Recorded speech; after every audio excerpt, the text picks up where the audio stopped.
दोस्तों, हम हर हफ्ते बड़ी मेहनत से आपके लिए एक नई एनिमेटेड हॉरर स्टोरी बनाते हैं।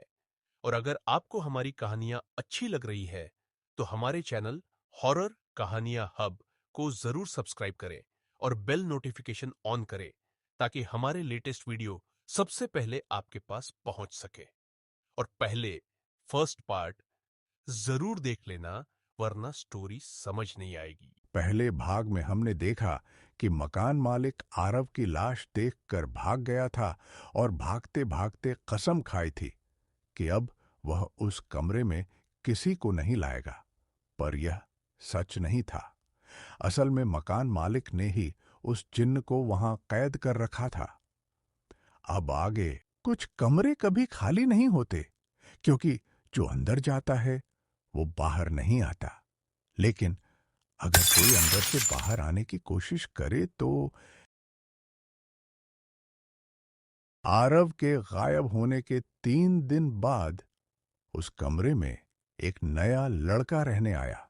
मकान मालिक की लालच के कारण उसे वह कमरा मिल गया।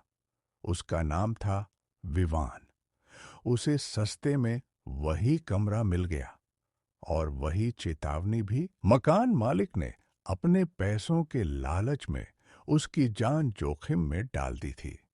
उसने पैसों के लिए अपनी कसम भी तोड़ दी। मकान मालिक, रात 2 बजे के बाद दरवाजा मत खोलना। विवान थोड़ा इरिटेटेड, हर बार यही डायलॉग बोलते हो क्या सबको? पहली रात सब नॉर्मल था, लेकिन दूसरी रात जैसे ही विवान आईने के पास गया, उसे आईने में एक चेहरा दिखा। वो आरव था, लेकिन उसकी आंखें पूरी तरह से दर्द में थी।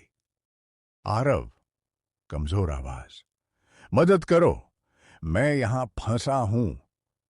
विवान डरते हुए, तू तू आरव है? आरव ने बताया कि वो इस कमरे में नहीं, आईने के अंदर फंसा हुआ है, और वो जिन्न हर बार नए इंसान का इंतजार करता है ताकि वो बाहर आ सके। आरव, वो मुझे रिप्लेस करना चाहता है। अगर तुमने मेरी मदद की तो वो तुम्हें पकड़ लेगा। विवान, तो मैं क्या करूं? ठीक 2 बजे कमरे में फिर से वही ठंड फैल गई, और इस बार दरवाजे पर नहीं, आईने के अंदर से दस्तक हुई। जिन्न आईने के अंदर से, दरवाजा खोलो। विवान, ये दरवाजा नहीं है, ये तो आईना है। जिन्न हंसते हुए, हर रास्ता एक दरवाजा होता है। अचानक आईना टूट गया और कमरे में 2 परछाइयां खड़ी थीं। एक आरव, जो बाहर आने के बाद इंसान तो लग ही नहीं रहा था, और दूसरी वो जिन्न। लेकिन अगले ही पल विवान खुद आईने के अंदर खींचने लगा।